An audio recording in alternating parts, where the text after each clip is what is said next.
I have some lingering habitual thoughts. Yeah, those are beliefs. Yeah, about lack of money. Yeah, just things that you've thought long enough that they've got a pretty good momentum going. And when you think them, you feel them, don't you?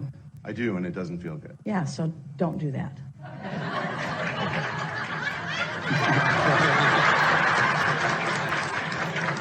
I'm gonna go sit with her. So I wanted your thoughts on how to either get rid of these habitual thoughts or to use them to help me to be in alignment. Well, they've already helped you, because every time you have a thought like that, you ask for something more, and Source follows the trajectory of that rocket of desire, and you become more. So your prosperity is becoming greater and greater.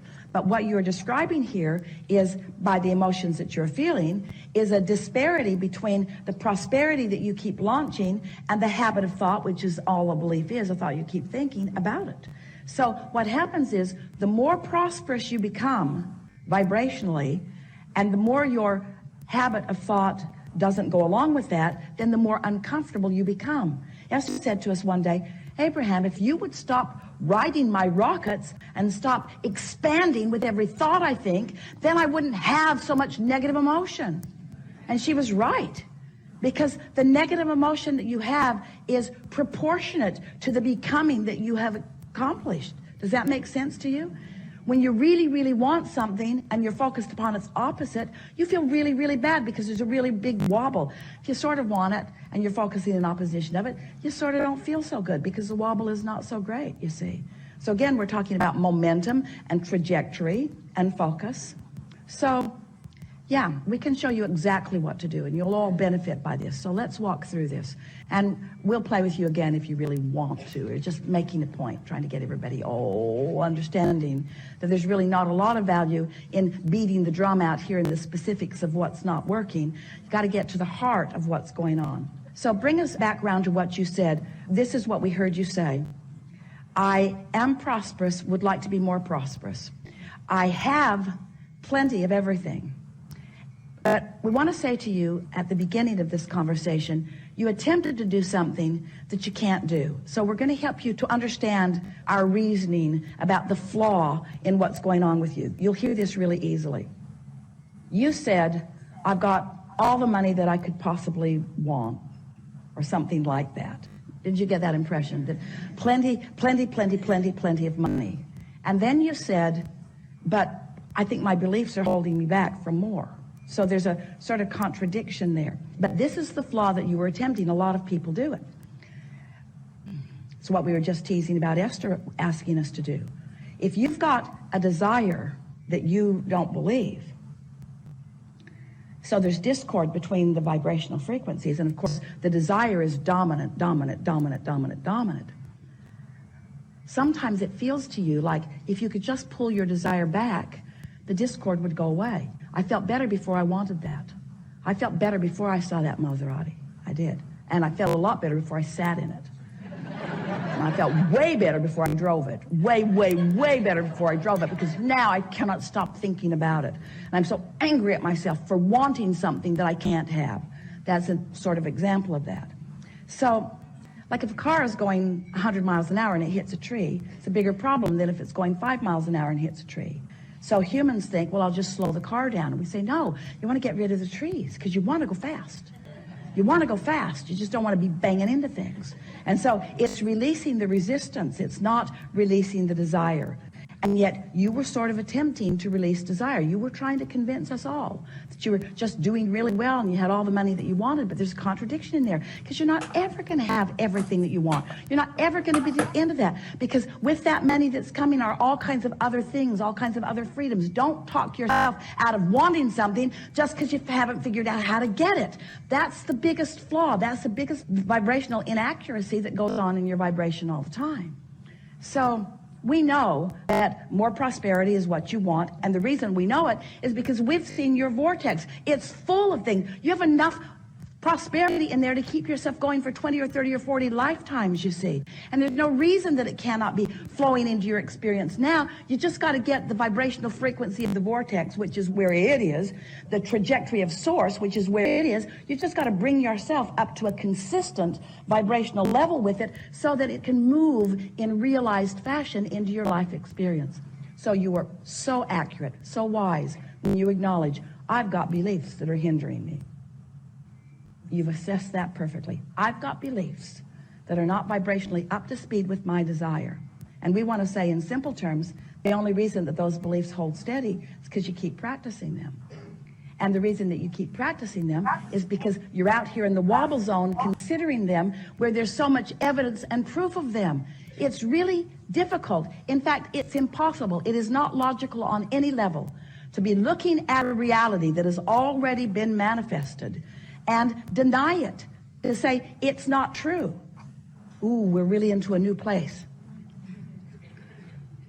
Don't ask the impossible of yourself. Don't ask yourself to look at evidence of something unwanted and pretend that it didn't happen. That's why beliefs are so powerful, because you vibrated that way.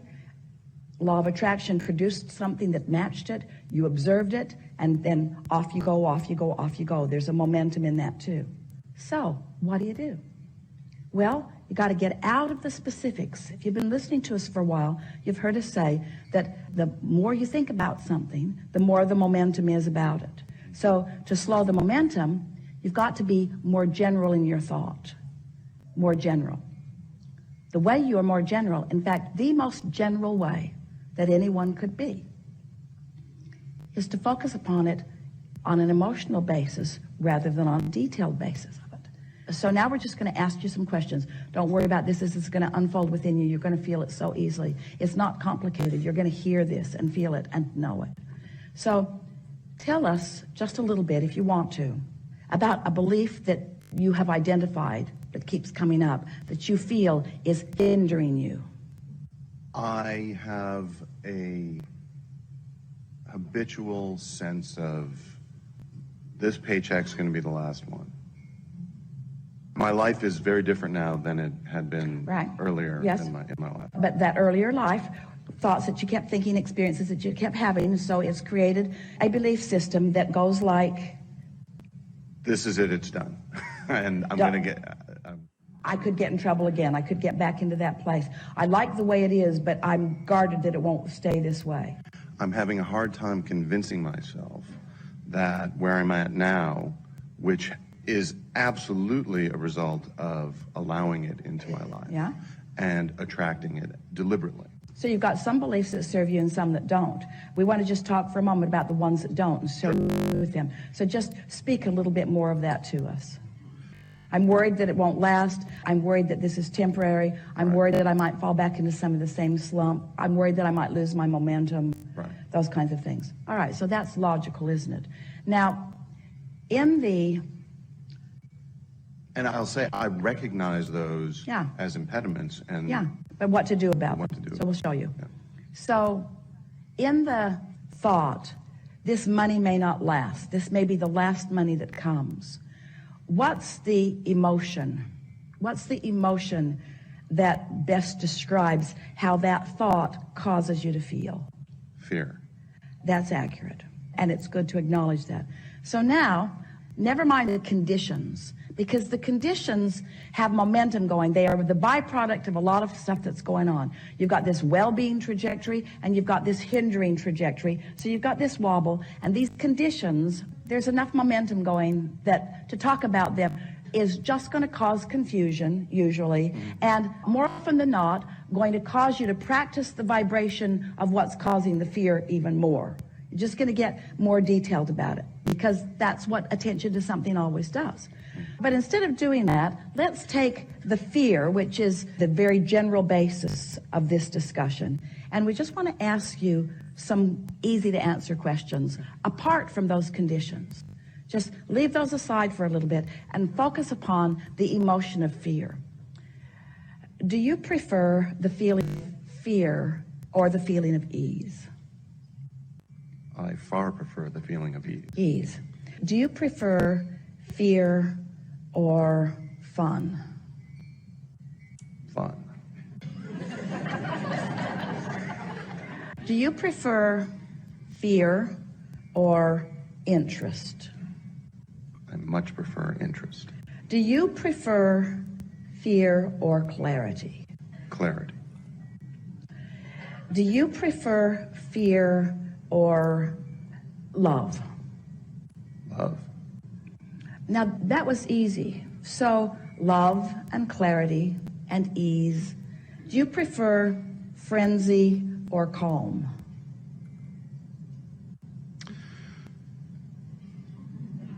That is a more challenging question. Do you prefer imbalance or balance? Balance. Do you prefer angst or ease? Ease. Do you prefer resistance or allowing? These are easy questions, we know. Almost so easy that it feels silly.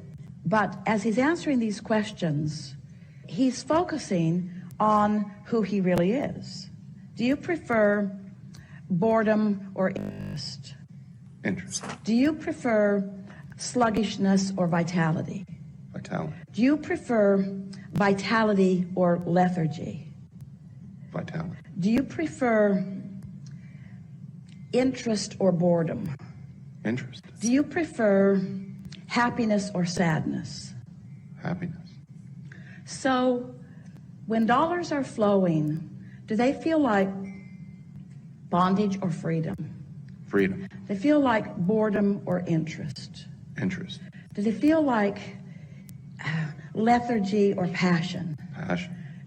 So, everything about everything that you want is already really, in a core way, active within you. And you just activated it so easily. In other words, there was just no contest whatsoever.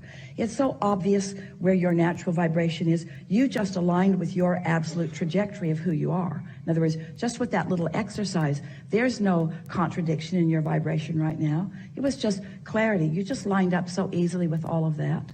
You found unconditional alignment, just with a little bit of focus. You just came out of the details that are more challenging into something that is not challenging at all. These were really no-brainers. It was so easy for you to find that. And so now we would like you to tell us again about the prosperity state that you're living in. It's awesome. It is. Great.